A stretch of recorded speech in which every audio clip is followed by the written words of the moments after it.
Oi, tudo bem? Seja muito bem-vindo, muito bem-vinda ao canal Travando Conhecimento. Meu nome é Ângela de Santana, muito prazer. Gente, e eu trago para você o caso criminal de Brian Corbogo. Esse caso, ele é recente, ele é de 2022 e ainda não houve julgamento. Mas é um caso chocante, triste, sabe? Desesperador. Quatro jovens universitários, estudantes na Universidade de Moscou, Idaho, nos Estados Unidos, foram assassinados a golpe de faca dentro do campus da universidade, no dormitório, dentro do quarto deles. O suspeito entrou dentro do quarto deles na madrugada do dia 13 de novembro de 2022 e deu cabo a quatro vidas de quatro jovens. Madison Mogen, de 21 anos de idade, e é amiga dela, Kili Gonçalves, de 21 anos. Aquele Gonçalves, gente, ela estava em processo de formatura, de terminar a faculdade. Ela já tinha mudado lá desse dormitório e ela tinha voltado lá para mostrar o carro dela para a amiga dela, Madison Morgan. E as duas tinham combinado de ir a uma festa. Então ela ia dormir, ela dormiu no dormitório aquela noite, mas ela já não morava lá. E o Ethan Chapin e a namorada dele, Sana Cornodle, os dois tinham 20 anos de idade.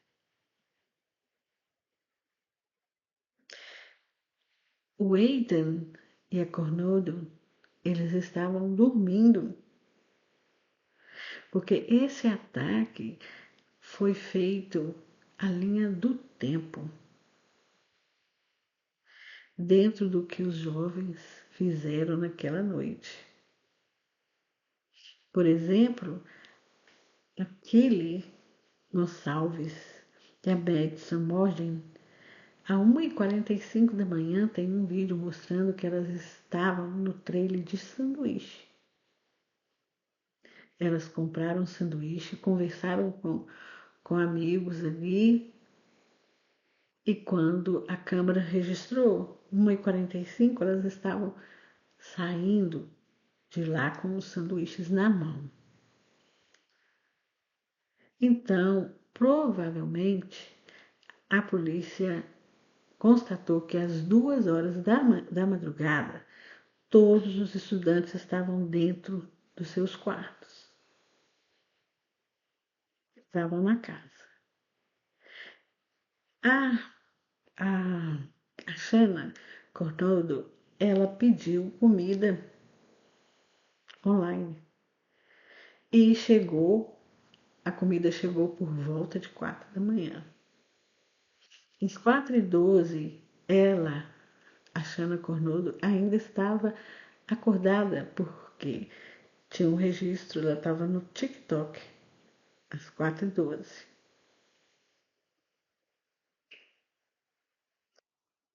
Às 4 da manhã, a Mauricene, que dormia no quarto, no primeiro andar da casa, ela disse que acordou. Ela acordou e pensou ter ouvido a voz daquele falando que tinha alguém dentro da casa.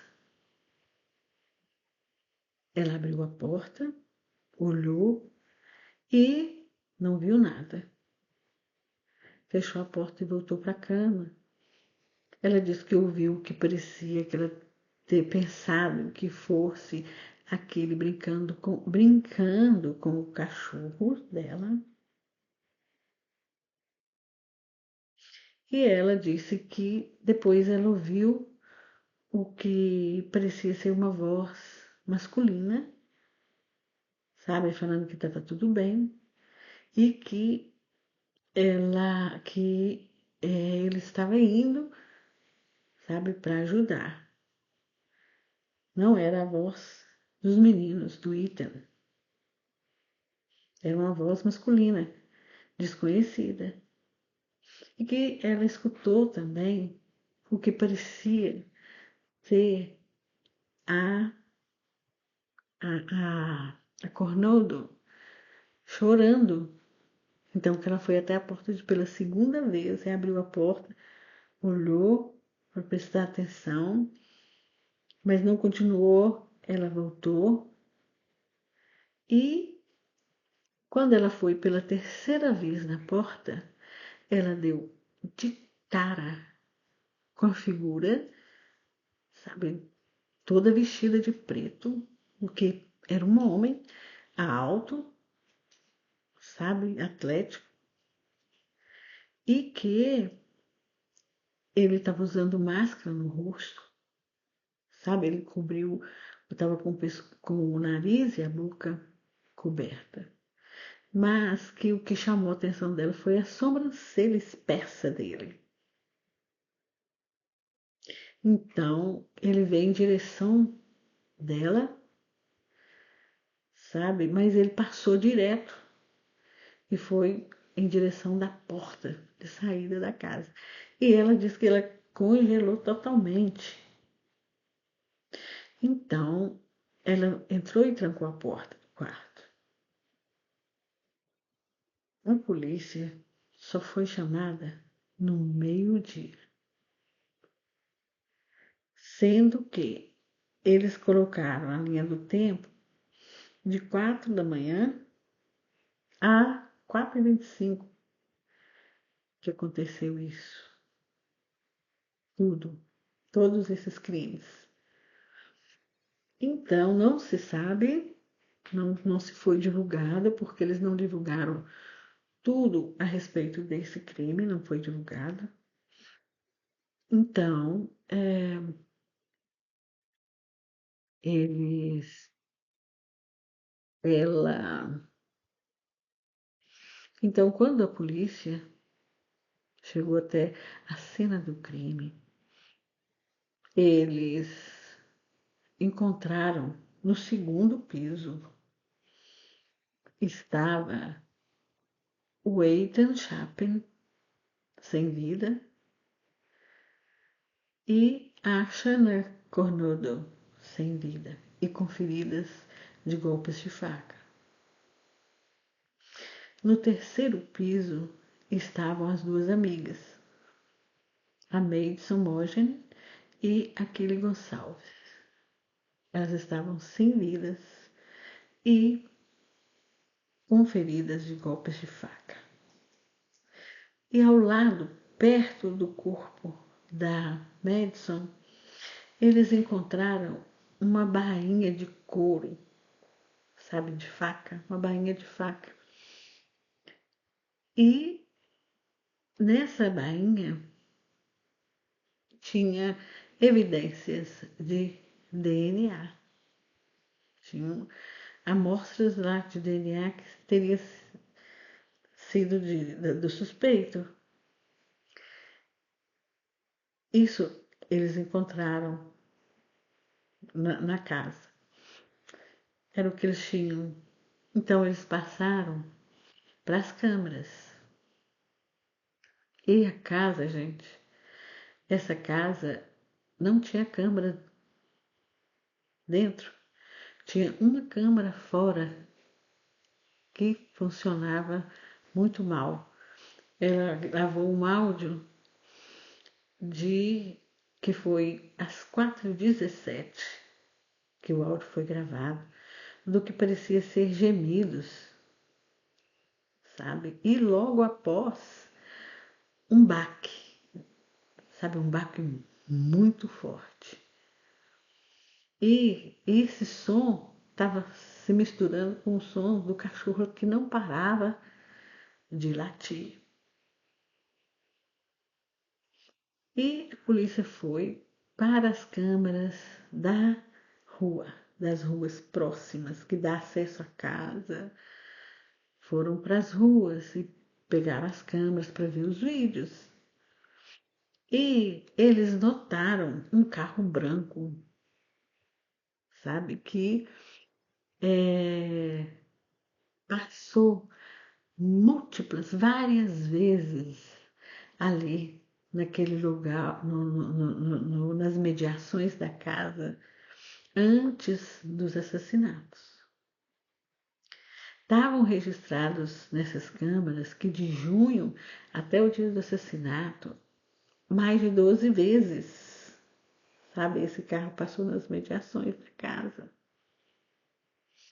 E nas pesquisas das câmaras, eles conseguiram ver para onde esse carro ia quando ele passava ali nas mediações da casa, no dormitório, né?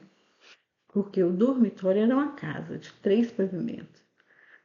Então, eles viram que o carro várias vezes foi parar em direção à Universidade de Washington. E nessas idas e vindas, nessas passagens desse carro, ele levou uma multa. Eles descobriram isso, que ele tinha levado uma multa por uma infração cometida no mês de agosto. Então, eles conseguiram esse ticket e nesse papel, tinha um número do telefone. A placa do carro era da Pensilvânia. Então, eles conseguiram, com a Universidade de Washington, saber se esse carro tinha estacionado lá alguma vez, se eles tinham algum registro dessa placa de carro na universidade, e o telefone também. Eles tinham o telefone, foi onde eles chegaram ao Brian Christopher Coburgo, 28 anos, ele estudante da Universidade de Washington. Ele estava fazendo doutorado em criminologia e justiça criminal. Ele estava fazendo doutorado. Ele já tinha todas as outras formações em criminologia. Ele estava fazendo um PhD. Então, só isso que eles tinham, que o carro era dirigido por esse Brian Corbogo. Então, pronto, algo tinha clareado ali. E tinha o DNA que eles encontraram na bainha da faca. Então, o que é que eles fizeram? Eles descobriram que o Brian não estava ali, mas eles descobriram que os pais moravam na Pensilvânia. Então, a polícia da Pensilvânia conseguiu uma amostra de DNA no lixo da casa. Eles não falaram, não foi revelado que tipo de amostra foi encontrada. E eles fizeram o teste de DNA, que revelou que esse DNA era do pai do Brian. E indicava que o DNA que estava na bainha da faca era o DNA do Brian Colburgo. Eles chegaram até ele. Então, a polícia já tinha o carro e o DNA. Já era o bastante, né? Então, o que é que eles fizeram? E outras coisas que deve ter que a polícia não revelou. A polícia não vai revelar tudo que tem, porque é um processo que está em aberto e que não foi julgado ainda, né? Ele é tido como suspeito. Então, a polícia foi até a casa dos pais dele, onde ele estava, e ele foi preso lá, né? E depois transferido para Idaho. Então, agora está no processo de defesa. Ele foi ouvido, ele foi acusado de homicídio doloso, das quatro vítimas, quatro homicídios dolosos, foi acusado de roubo, não se sabe, não foi revelado para o público o que foi roubado. Então, a defesa dele já está alegando, isso foi algumas semanas atrás, que eles requereram uma audiência para ser ouvido, porque eles estão alegando que foi encontrado na cena do crime um sangue, uma amostra de sangue, uma evidência de DNA masculina no corrimão e em luvas. Essas luvas estavam fora da casa. Então, esse DNA não é DNA do Corbogo. E também são de diferentes homens, de diferentes pessoas, sabe, o DNA que está no corrimão é de um e na luvas de outro. Então eles estão falando que tinha mais pessoas na casa, sabe? E que eles têm que rever isso, sabe? O processo tem que ser revisto. Então isso tudo é uma alegação. Eles não apresentaram evidências, não apresentaram essas luvas, não apresentaram os DNAs, sabe? Eles saem falando, né? E os pais também das vítimas, dos jovens, se manifestaram, sabe?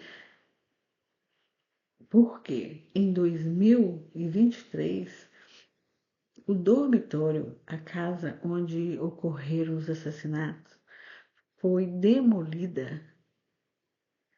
Então, eles estão questionando, sabe, a existência de mais evidências que poderia ter na casa, ou mesmo essas alegações que eles estão fazendo agora, sabe, da possibilidade deles falarem muita coisa, né? Essa demolição, eles estão achando que vai dar poder para a defesa dele. Então, mas isso é uma alegação, né? Você pode alegar um monte de coisa. Tem que ver se eles têm prova do que eles estão falando, né? E eles alegam, os pais alegam, que essa casa só poderia ser demolida depois do processo terminado, de ter tido um julgamento, né, de ter finalizado tudo.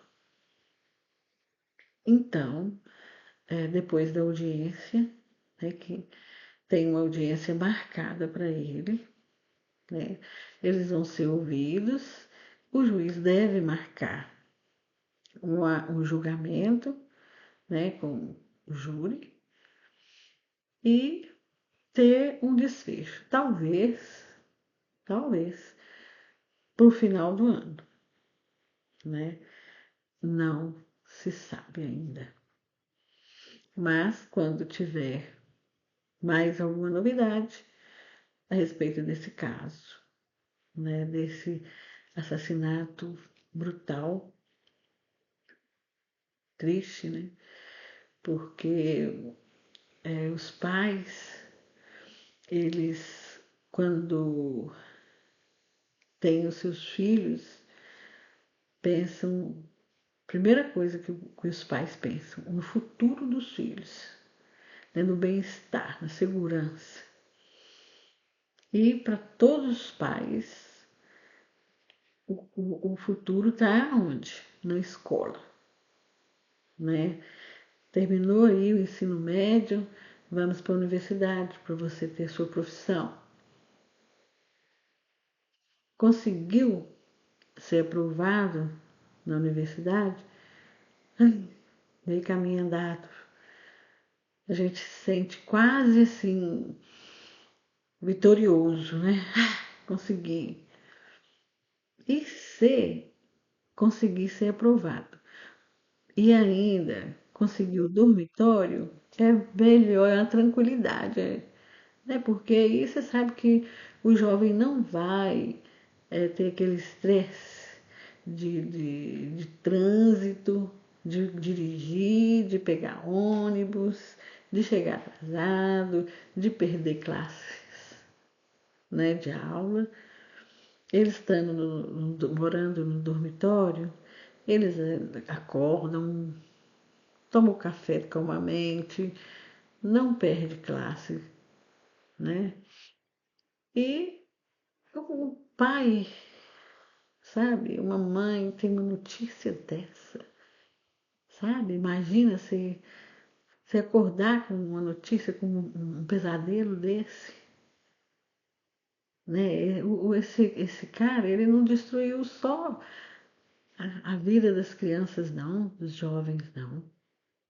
Esses pais estão com o coração dilacerado, sabe? Até terminar esse processo, ainda mais com as alegações que ele anda, ele tem uma equipe grande de advogados, né? Ele alega que não foi ele. Mas então é isso, gente. Olha, eu só tenho a agradecer a vocês por estar aqui comigo, por assistir, tá? Agradecer a você que já se inscreveu no canal e você que ainda não se inscreveu, que se inscreva, deixe seu like, participe do canal, tá? Eu prometo que eu volto com mais casos criminais para você. Muitíssimo obrigada, tá? E até o próximo.